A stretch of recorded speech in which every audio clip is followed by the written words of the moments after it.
Rising Star 222. Sama gue Lucky yang saya baca energi kalian di bulan Januari 2023. Selamat tahun baru, semoga belum basi. Anyway, gue selalu mencoba yang terbaik ya, untuk gak telat tapi tetap aja telat. Anyway, langsung aja.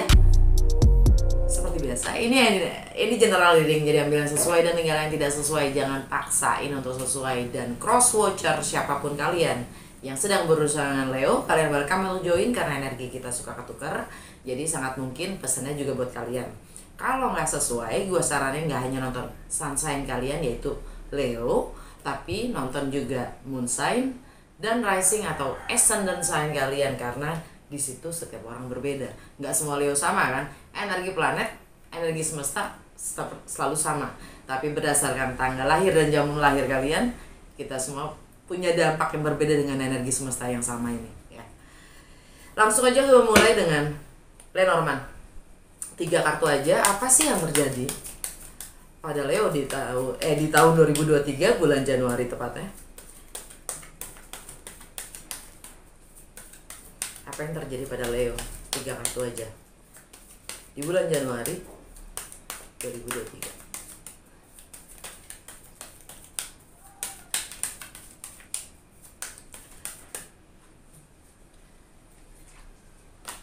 It's Star,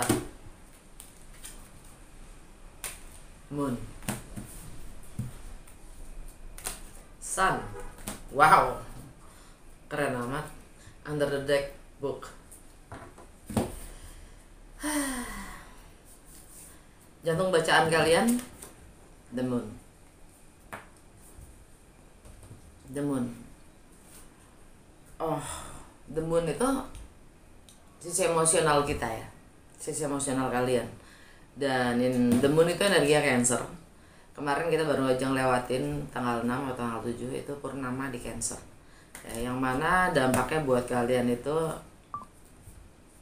karma atau keyakinan-keyakinan kalian yang membatasi kalian sendiri, ketidakenakan kalian ya, rasa gak enak ini, rasa gak enak itu ya, keyakinan-keyakinan kalian membatasi diri kalian sendiri, alam bawah sadar kalian ya.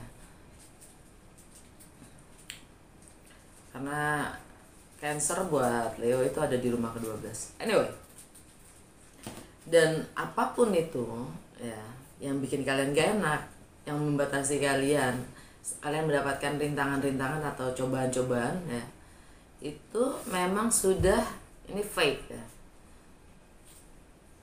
memang sudah seharusnya untuk kalian hadapi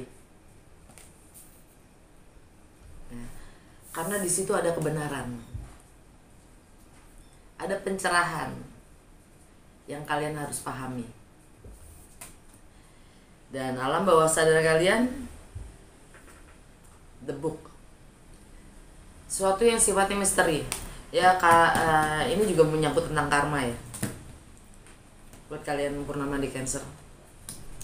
Suatu yang di luar kemampuan kalian bernalar, mungkin di luar pengetahuan kalian, di luar kuasa kalian ya, yang sifatnya masih misteri, yang kalian harus dalamin dan pelajari lagi. Karena apapun yang terjadi itu adalah memang sudah seharusnya terjadi, dan itu untuk kalian mendapatkan pencerahan atau itulah kebenaran itu sendiri.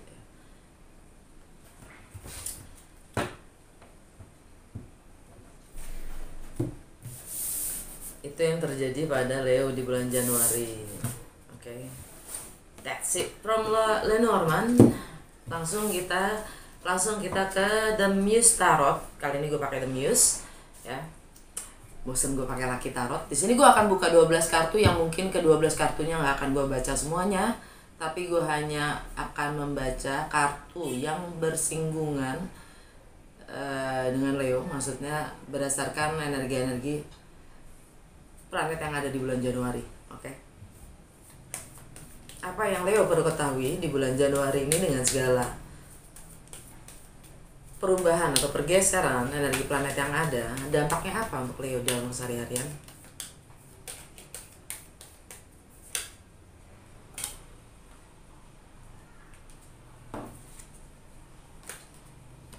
The Hermit.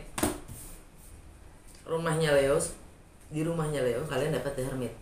Di rumahnya Virgo, di rumah kedua untuk kalian dapat The World.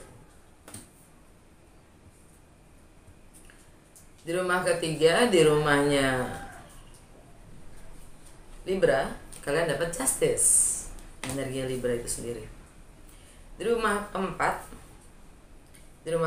di rumahnya Scorpio buat Leo, kalian dapat Strength.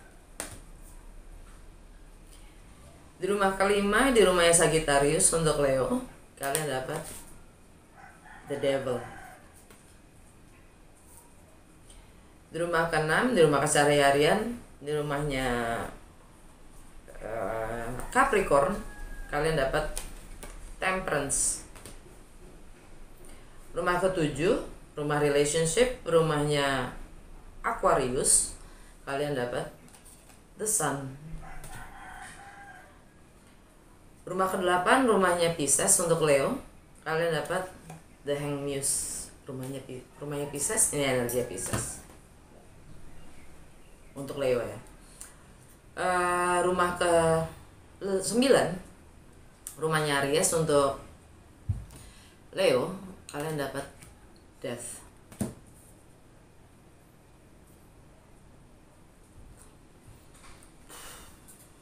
Rumah ke-10, rumahnya Taurus untuk Leo, kalian dapat The Magician. Rumah ke-11, rumahnya Network, rumahnya Gemini untuk Leo, kalian dapat The Star. Rumah ke-11, rumahnya Cancer untuk Leo. Rumah ke-12, rumahnya Cancer untuk Leo, kalian dapat The Wheel of Fortune. Under the deck, The Lovers.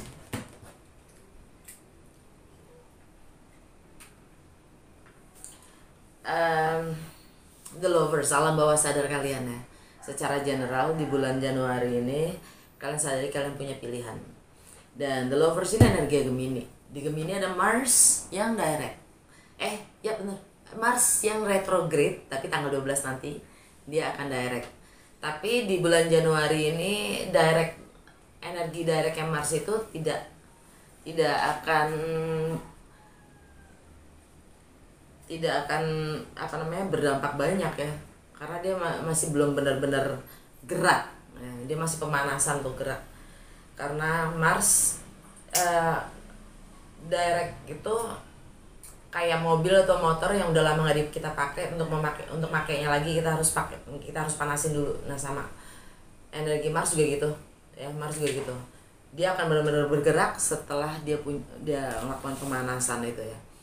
Anyway, itu artinya adalah Mars masih akan di Gemini sampai bulan Maret ya.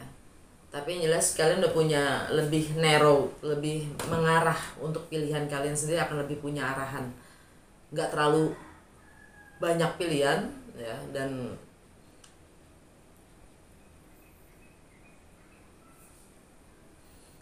mungkin kalian udah selama 5 bulan 6 bulan ini retrograde ya, kalian udah mulai mencoba beberapa hal yang kalian udah tahu, nih gue nggak mau gitu. Yang itu gue mau, yang itu gue nggak mau gitu. Jadi kalian udah tahu kurang lebih mana apa yang kalian mau, apa yang kalian nggak mau. Dengan energi alam bawah sadar kalian, The Lovers, antara pilihan-pilihan kalian. By the way, di rumahnya Gemini,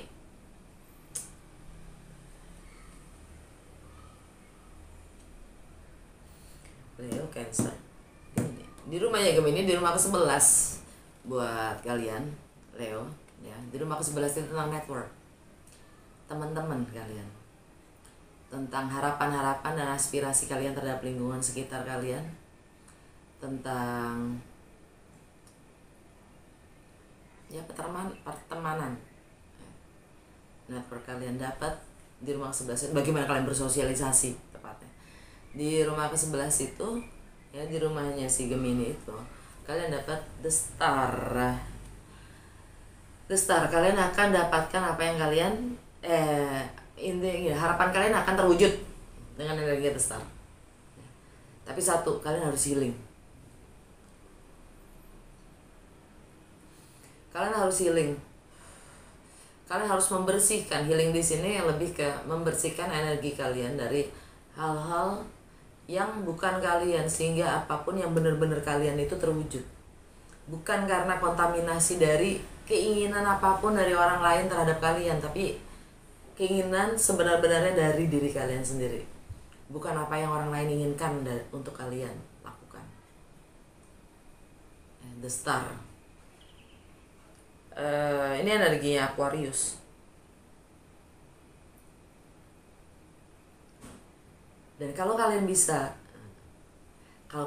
meng-clearing energi-energi itu, apa yang kalian, kalau kalian selama ini gini, kalau kalian selalu ingin melakukan buat orang lain, kalau kalian selalu ingin melakukan buat orang lain, kenyamanan orang lain, entah itu alibinya, entah itu alasannya, entah itu narasinya, kalian bikin kalian happy dengan melakukan atau melayani orang lain, ya, sesama, ya. Itu masih bukan apa yang sebenarnya diri kalian inginkan. Itu cuma mengisi waktu luang mungkin, tepatnya. Jadi kalau kalian bisa clearing dan lebih fokus pada diri kalian sendiri, jadi apapun yang kalian inginkan, harapan kalian tuh bukan berdasarkan apapun keinginan orang lain, tapi benar-benar yang kalian inginkan, yang kalian harapkan, itu terwujud. Itu dampaknya akan karena ini energi Aquarius, ke relationship kalian. Akan ada happiness, akan ada pencerahan, akan ada terang. The Sun di Aquarius.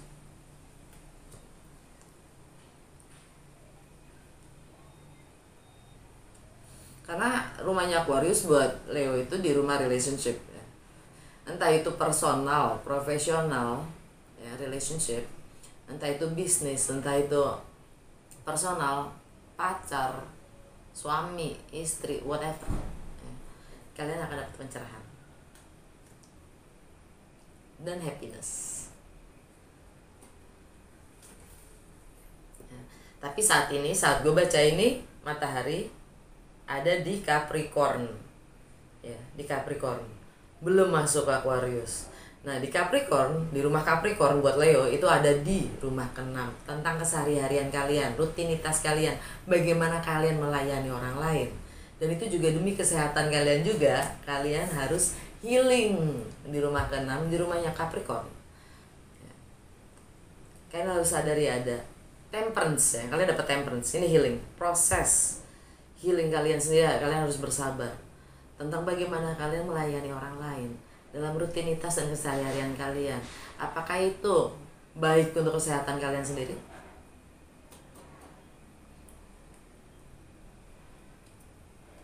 Ini energi Sagittarius dan matahari sekarang di Capricorn. Jadi kalian dapat pencerahan tentang itu dalam keseharian kalian. Bagaimana kalian melayani orang lain, bagaimana kalian mengorganisasi waktu kalian. Dampaknya apa untuk kesehatan kalian sendiri? Kalian harus healing. Dan proses healing kalian di sini, ya, adalah, ya, nggak jauh beda kan tadi The Star sama The Temperance, ya. Bedanya kalau The Temperance ini, kalian harus menyadari kebiasaan-kebiasaan lama kalian yang kalian harus tanggalkan karena sudah nggak sesuai lagi dengan kalian, sehingga kalian baru bisa clearing. Ini bukan mau gue, ini bukan mau gue, ini bukan mau gue, ini kan maunya dia untuk gue lakukan begini. Kalau umpamanya gue minta lu masakin gue ini dong, terus lo lakukan, iya lo manjain gue, ya gue sih seneng-seneng aja. Tapi kan lo belum tentu suka sebenarnya. Gitu. Contoh aja.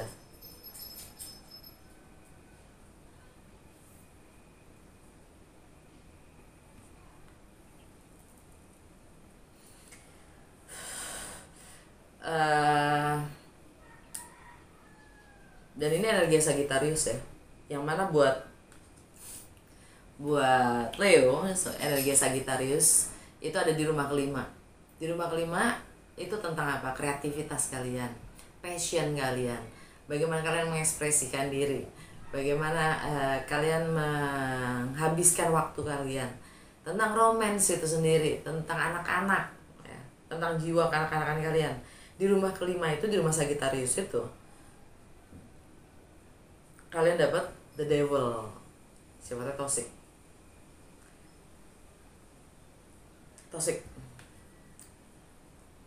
Jadi sadari yang kalian, kebiasaan-kebiasaan kalian itu sifatnya kalau udah nggak selaras atau berlebihan ya, itu sifatnya akan jadi toxic. Toxic di sini maksudnya adalah menciptakan ketergantungan. Okay? The devil balik lagi energinya Capricorn, ya kan?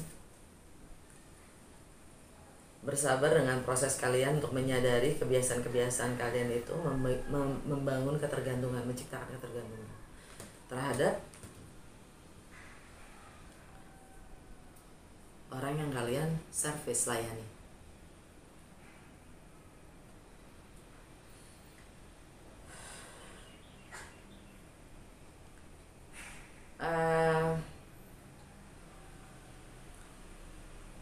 Oke. Lanjut ke tanggal 6, purnama di Cancer. Udah ya, tadi gue udah jelasin ya. Purnama di Cancer itu konotasinya ending atau release, letting go. Ya. Dimana ya buat Leo, Cancer itu di rumah ke-12 tentang karma, ending, closure, alam bawah sadar, keyakinan-keyakinan yang membatasi diri kalian sendiri, tentang segala hal yang di luar kuasa kita, tentang hal yang sifatnya kegelapan, ketidaktahuan, ya, tentang hal yang sifatnya spiritual mungkin ya. Di rumah ke-12 itu kalian dapat the wheel of fortune, energinya Jupiter. Bagaimana kalian melampaui batasan-batasan itu yang mana mungkin adalah keyakinan kalian sendiri yang membuat kalian yang membatasi diri kalian. Jupiter itu planet keberuntungan. Jupiter itu berkah spiritual. Jupiter itu planet terbesar di galaksi kita. Jupiter itu dimanapun dia berada, dia akan memperbesar masalah yang ada di rumah itu. Nah, Aries sekarang, Jupiter itu ada di Aries. Buat Leo, ya. Rumahnya Aries itu ada di rumah ke-9. Rumah ke-9 itu tentang apa? Jupiter kan lagi di situ. Rumah ke-9 itu tentang apa? Tentang travel. Segala sesuatu yang sifatnya berjarak. Tentang foreign, segala sesuatu yang sifatnya baru, asing, ya, atau luar negeri. Tentang segala sesuatu, tentang segala perbedaan. Itu rumah ke-9. Perbedaan budaya, agama, latar belakang, filosofi, hukum, tentang bagaimana kalian melampaui batasan-batasan kalian, itu rumah 9. Dan kalian dapat apa di rumahnya Aries? Jadi itu semua lagi digede-gedein tuh karena Jupiter ada di situ, sehingga kalian bisa melihat lebih detail, lebih jelas gitu. Di rumah ke-9 kalian dapat death. Saatnya kalian tinggalkan hal-hal yang sudah tidak selaras dengan kalian. Sudah tidak bermanfaat, sudah tidak berguna, udah gak ada gunanya lagi gitu loh. Tanaman yang udah mati ngapain kita siram terus?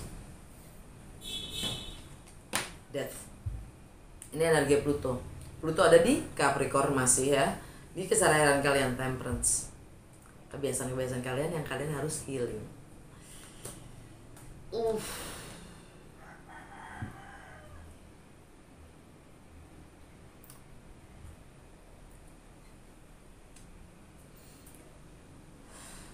Beberapa dari kalian tentang travel, kalau kalian selalu traveling mungkin.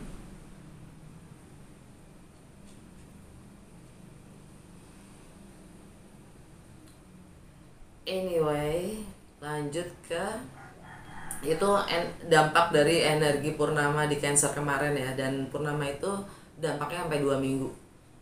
Oke. Tanggal 12 gue juga udah jelasin masalah Mars direct ya. Tanggal 12 tuh Mars direct di Gemini. Gemini buat ya tadi gue udah jelasin ya, jadi nggak perlu gue ulang ya. Tanggal 18 ya, Merkuri direct di Capricorn. Kalau dari bulan Desember pertengahan itu Merkuri ada di Capricorn dan dia retrograde. Merkuri itu tentang mindset, persepsi kita, pengetahuan atau intelektualitas kita, dan bagaimana kita berkomunikasi ya. Dan segala pengetahuan pengalaman dan wawasan yang kita dapatkan dari kecil hingga saat ini itu Merkuri retrograde. Artinya kita review, diminta untuk nge-review atau melihat lagi karena apa yang membuat kita berpersepsi begini gitu. Begitu ya. Apapun itu persepsi yang kita miliki sekarang, alasan untuk kita diminta untuk mereview itu semua ya. Dengan Merkuri retrograde di Capricorn ya, lagi-lagi ini di proses healing kalian dalam keseharian dan bagaimana kalian melayani orang lain ya. Dan tanggal 18 Merkuri direct di situ, kalian akan lebih sadar atau kalian akan menyadari ya, tentang hal-hal itu, dan kalian mungkin akan lebih outspoken ya, komunikasikan. Kalau kalian sudah menyadari itu, kalian akan lebih komunikasikan. Healing yang kalian perlu lakukan gitu. Tanggal 20 matahari masuk Aquarius. Jadi kalau kalian sudah sadarin ini ya kan, matahari masuk Aquarius, kalian akan dapat pencerahan, kebahagiaan ya, kebenaran untuk relationship kalian. Entah itu business partner, entah itu partner for life. Uhui kan? Nah, coba yang lagi menantikan jodoh. Dan tanggal 21 New Moon di Aquarius. Bulan dan matahari bersanding di Aquarius ya. Kalian secara emosional pun mulai ke-trigger ya, mulai terpicu untuk mengembangkan sesuatu yang baru, entah itu personal atau profesional dalam relationship ya. Tanggal 22 Uranus direct di Taurus. Nah, kalau Uranus ini kan planet keunikan diri kita ya, keunikan diri kita, dan Uranus itu juga sifatnya pemberontak ya, karena dia selalu mempertanyakan hal-hal yang sifatnya status quo atau udah nggak jelas gitu, maksudnya stagnan. Itu Uranus direct setelah 6 bulan retrograde di Taurus. Dampaknya buat kalian itu ada di rumah Taurus ya. Rumah Taurus buat Leo itu ada di karir, reputasi, status, dan visi jangka panjang kalian di rumah ke-10 ya. Dan di rumah Taurus itu juga ada North Nodes, adalah fokus kalian selama 2 tahun belakangan ini untuk karir, reputasi, dan status kalian. Nah, fokus kalian di situ, di pekerjaan, mungkin di karir dan status ya. Dan di rumah Taurus ini kalian dapat The Magician. The Magician, energi Merkuri.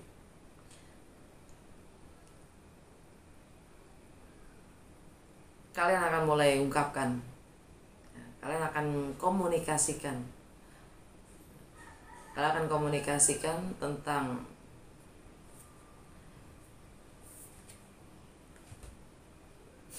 karena Merkuri saat ini ada di Capricorn masih ya. Di rumah Capricorn ada healing tadi ya, temperance. Kalian mungkin akan mulai komunikasikan, memberontak dari pekerjaan kalian, atau tidak akan diam untuk status kalian yang sekarang, dan kalian akan mulai berontak dari kebiasaan-kebiasaan yang kalian sendiri sudah lakukan selama ini dalam hal melayani orang lain.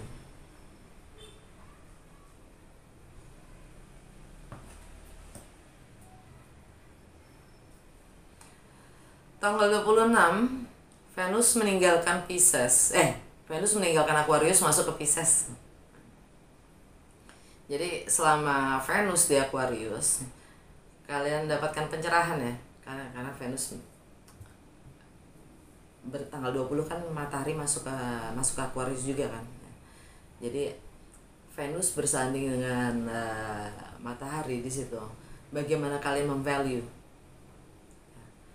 menghargai, menilai, mengapresiasi diri kalian sendiri ya, itu menjadi kebenaran dan pencerahan buat kalian sendiri untuk bagaimana kalian menjalin hubungan dengan diri kalian sendiri, yang kemudian itu akan tercerminkan, terwujudkan ke sekitar kalian ya.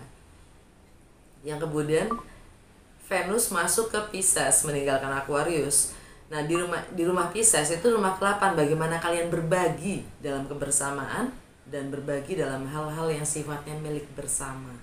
Bagaimana kalian menilai, menghargai, mengapresiasi itu dalam kebersamaan. Karena dalam kebersamaan itu ada batas-batas yang tidak terlihat, dan bagaimana kita menggunakan kontrol dan kuasa. Entah itu properti, entah itu finansial, entah itu intelektual, entah itu warisan, ya, entah itu anak, anything. Ya. Kalian dengan energi Venus di Pisces, kalian dapat the Hanged Muse. Hanged Muse di sini hangman. Ada ketergantungan, ada yang digantungin, ya. Ada pengorbanan juga, ya. Karena Pisces itu selalu sifatnya pengorbanan. Ada delay, ada yang terlarut-larut, buying time ya. Kalian mencoba membeli waktu untuk mengakhiri. Energi Pisces itu selalu tentang akhir, karena Pisces adalah zodiak terakhir, tentang akhir. Ada yang seharusnya sudah berakhir tapi belum kalian akhiri. Ada yang gantung, sehingga semakin kalian membeli waktu, semakin kalian meleret-leret, melarut-larut, mendelay, pengorbanan itu akan semakin dalam. Dan ini di rumahnya Pisces sendiri. Sadarin aja. Semakin kita menunda, semakin kita tidak menghadapi apa yang kalian harus hadapi, yang mana itu sudah takdir ya, untuk sesuatu itu terjadi untuk kalian hadapi, untuk mendapatkan kebahagiaan kalian sendiri. Oke, Leo, dari 12 kartu ini sudah segitu aja dari The Muse Tarot. Langsung kita ke kartu terakhir dari Literary Witches Oracle Card ya. Apa petunjuk dan saran untuk Leo di bulan Januari 2023? Satu kartu aja please. Apa petunjuk dan saran untuk Leo di Januari 2023?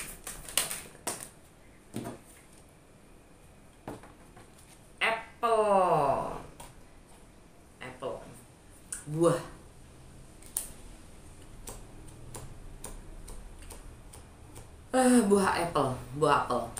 Buah apel itu bisa dibilang juga hasil result dari pertemuan antara feminin dan maskulin, yin dan yang, emosional dan tindakan.